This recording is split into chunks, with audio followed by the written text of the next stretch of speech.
What do we actually know about this feast that is supposed to have occurred sometime in the autumn of 1621?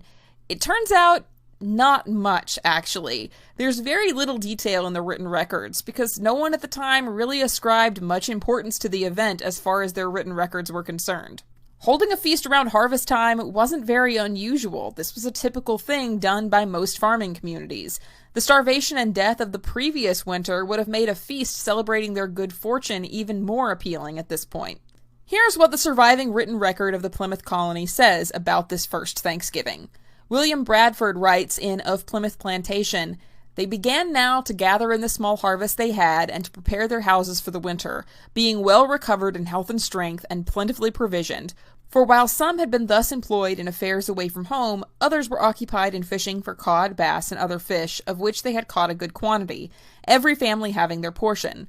All the summer there was no want, and now as winter approached, wild fowl began to arrive, of which there were plenty when they came here first, though afterwards they became more scarce. As well as wild fowl, they got abundance of wild turkeys, besides venison, etc.